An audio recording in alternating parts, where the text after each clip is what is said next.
विद्यार्थी मित्रांनो नमस्कार. मी आहे चेतन राठोड आणि आपण बघत आहात द प्रियांसी आयांसी अकॅडमी या यूट्यूब चॅनेलला.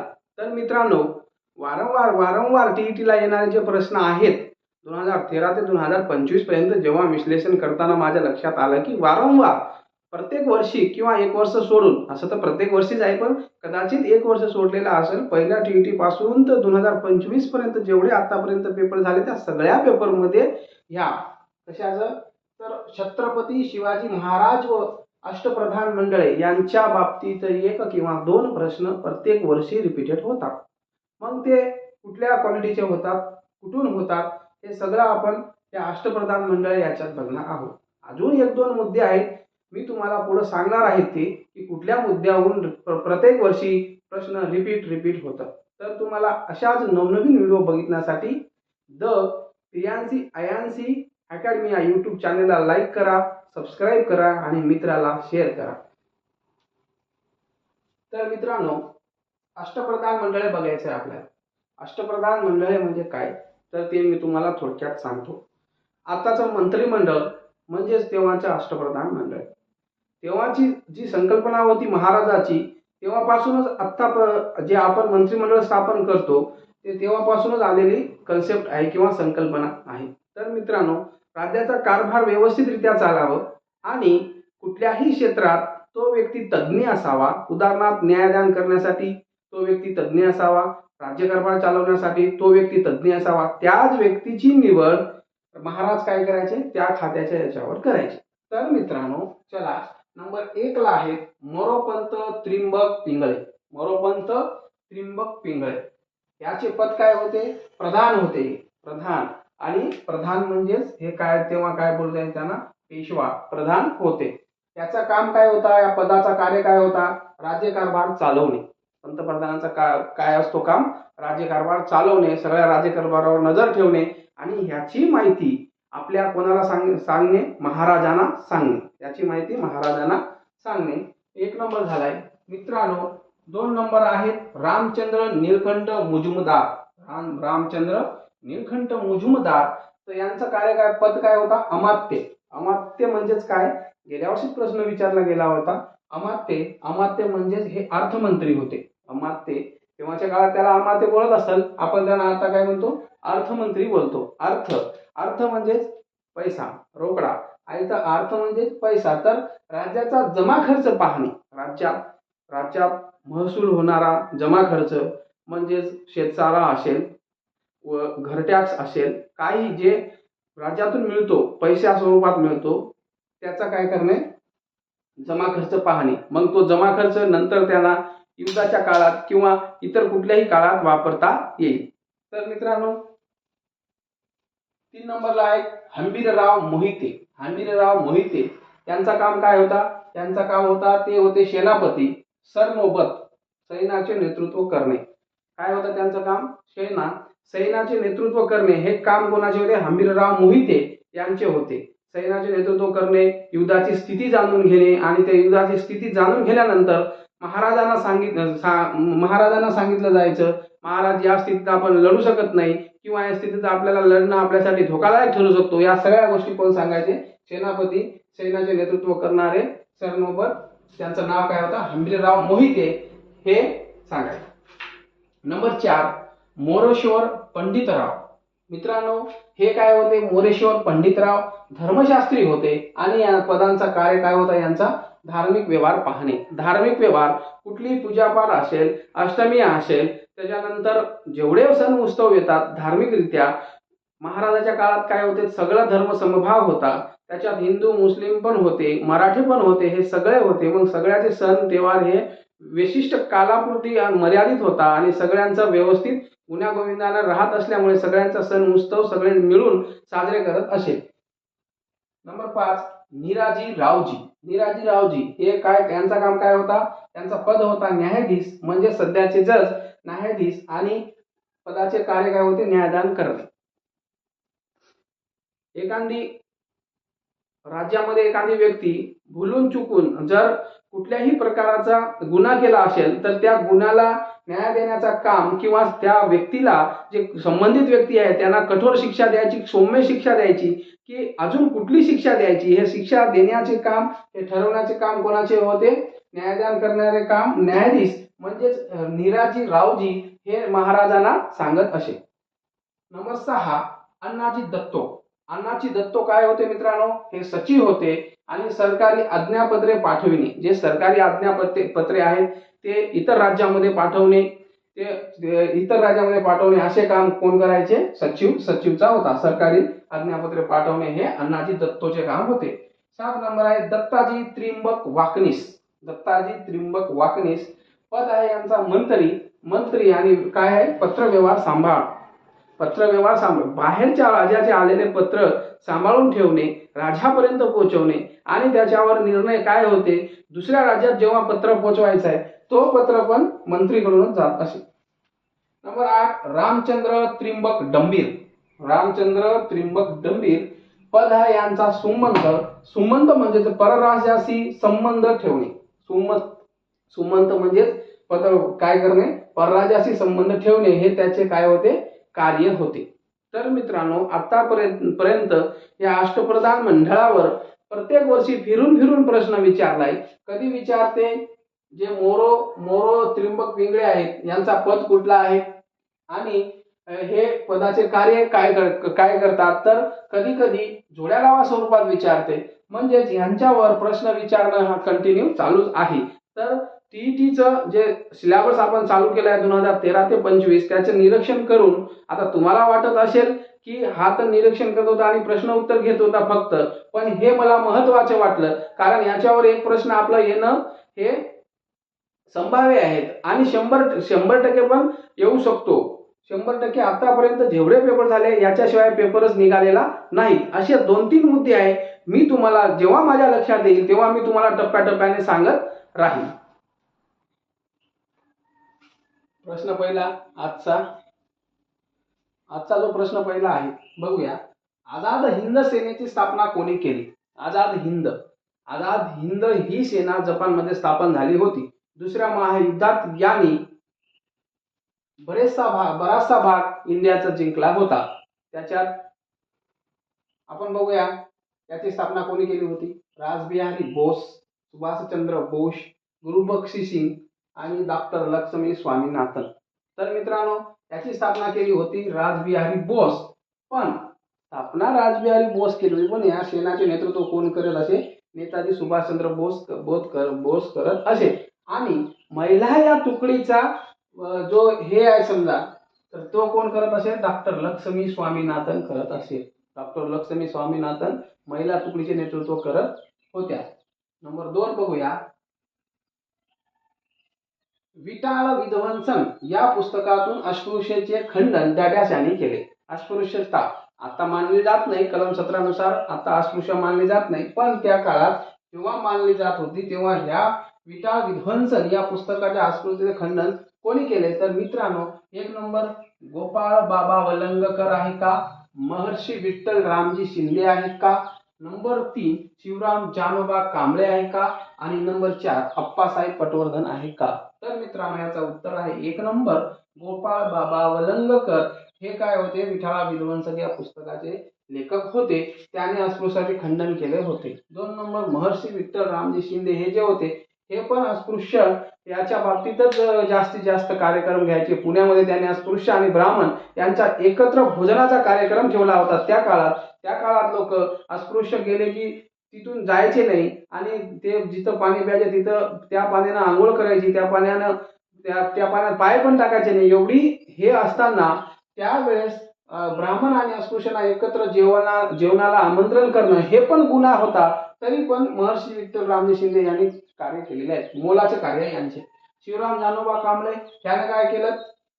यांचे मोलाचे कार्य काय आहेत? तर पोलीस आणि आर्मीमध्ये जे अस्पृश्य आहेत त्यांना घेण्यात यावा यांच्यासाठी याने कार्य केलेले आहे. अप्पासाहेब पटवर्धन 4 नंबर. नंबर 3 पुढीलपैकी चुकीची जोडी ओळखा. प्रत्येक राज्यामध्ये वेगवेगळी संघटना असते, तर ती संघटना आणि राज्ये याची चुकीची जोडी ओळखायची आहे. तर मित्रांनो, राज्य आणि राजधानी याच्यावर पण प्रश्न विचारले जातो, ते पण आपल्याला करणं गरजेचं आहे. आपण ते केलेला असतो, पण आता काही टीईटी पेपर देणारे बरेचसे शिक्षक बंधू भगिनी आहेत, तर त्यांना ते एकच विषय शिकवत असल्यामुळे टीईटी मध्ये बाकीचे विषय असतात, 2-3-4-5 विषय टीईटी मध्ये असतात आणि शिक्षक हा प्रॉपर एकच विषय शिकवत असल्यामुळे दुसऱ्या विषयाकडे त्यांचा दुर्लक्ष होतो. मग दुसऱ्या विषयाकडे दुर्लक्ष झाल्याने सोपे सोपे प्रश्न चुकतात. मग ते सोपे प्रश्न न चुकता ते आपल्या लक्षात कसं राहील, त्याच्यासाठी ही सिरीज तुम्हाला बघणं गरजेचं आहे. या सिरीजमधून या तुम्ही युट्यूब चॅनलला लाईक, शेअर आणि सबस्क्राईब करू शकता, द प्रियांसी आयांसी अकॅडमी या युट्यूब चॅनलला. तर मित्रांनो, पुढीलपैकी चुकीची जोडी ओळखायची आपल्याला. मिझोरम म्हणजे एक नंबर मिझोरम मध्ये कुठली संघटना ही आहे म्हणजे ऍक्टिव्ह आहे, सतत कार्य करत असते, तर लाल डेंगा करत असते. हा काय हा बरोबर आहे, पण आपल्याला चुकीची जोडी ओळखायची आहे. हा बरोबर आहे. नंबर 2 नागालँड मध्ये काय आहे, आगामी झापू फिजो याची संघटना आहे. नंबर 3 आसाम मध्ये काय आहे, प्रफुल्ल कुमार मोहितो यांची संघटना आहे, बरोबर आहे तो पण. नंबर 4 अरुणाचल प्रदेशाच्या संत हरणसिंग लोंगावाल हे करते का नाही, ही संघटना कुठची आहे मित्रांनो, पंजाबची आहे. नंबर 4 बघूया, शत्रूचे रणगाडे नष्ट करणारे फायर अँड परफेक्ट स्वरूपाचे क्षेपणास्त्र कोणते. शत्रूचे जे रणगाडे येतात त्यांना नष्ट करण्यासाठी कुठला क्षेपणास्त्र आपण वापरतो. तर मित्रांनो, एक नंबर पृथ्वी नाही, पृथ्वी हे उपग्रह आहेत, पृथ्वी एक आहे उपग्रह आहे. 2 नंबर नाग काय हे क्षेपणास्त्र आहे. 3 नंबर अग्नी हे पण उपग्रह आहे आणि 4 नंबर आकाश पण काय उपग्रह आहे मित्रांनो. नंबर 5 बघूया, जंतर मंतर जशा प्रकारे जयपूरमध्ये आहे, जंतर मंतर जशा प्रकारे जयपूरमध्ये आहे तशा प्रकारे दिल्लीत पण आहेत जंतर मंतर मैदान. तर जंतर मंतर जशा प्रकारे जयपूरला आहे, तर राणी का वाव हे कुठल्या राज्यात आहे, राणी का वाव हे कुठल्या राज्यात आहे. तर पर्याय बघूया आपण. पर्याय Chandigarh number 1, number 2 Delhi, number 3 Patan Gujarat आणि नंबर 4 मुंबई. तर मित्रांनो, हे जेवढे शहर दिलेले आहे ते सगळे महत्वाचे आहेत, पण आपल्याला योग्य उत्तर शोधायचं आहे. योग्य उत्तर शोधताना राणी का वाव जे 100ची नोट आहे त्या नोटवर जे चित्र कोरलेले आहे ते राणी का वावचेच आहे, तर ते कुठे आहे, पाटणा गुजरात. तर मित्रांनो, मुंबई तर सगळ्यांना माहित आहे महाराष्ट्राची राजधानी आहे आणि भारताची आर्थिक राजधानी आहे. त्याच्यानंतर दिल्ली ही भारताची राजधानी आहे आणि चंदीगड हे असे शहर आहेत की 2 केंद्रशासित प्रदेश आणि एक राज्याची ती काय आहे, राजधानी आहे. नंबर 6 कामगार नेते व्ही सुब्बय्या डॅड्यास या सत्तेच्या ताब्यातील भागाच्या स्वातंत्र्यासाठी कार्य करत होते. जे कामगार नेते होते व्ही सुब्बय्या, त्या कुठल्या सत्ते, आता आपल्या भारतात बऱ्याच सत्ता येऊन गेल्या, त्याच्यात डच, फ्रेंच, पोर्तुगाल बऱ्याच सत्ता होत्या. काही सत्ता वेगवेगळ्या भागात विस्तारल्या होत्या, पण ब्रिटिश मात्र पूर्ण भारतात ब्रिटिशचा प्रभाव होता आणि पूर्ण भारतातच ब्रिटिश राज्य करत होते. तर मित्रांनो, 1 नंबर आहे डच, 2 नंबर आहे पोर्तुगीजचा जास्त प्रभाव पड्डुचेरी, त्याच्यानंतर गोवामध्ये आता पण बरेच पोर्तुगीज वंशिज लोक आहेत. 3 नंबर फ्रेंच आणि 4 नंबर ब्रिटिश. तर याचा उत्तर आहे 3 नंबर फ्रेंच. पुढचा प्रश्न बघूया. लीळाचरित्र हा ग्रंथ डॅडॅस यांनी संपादित केला.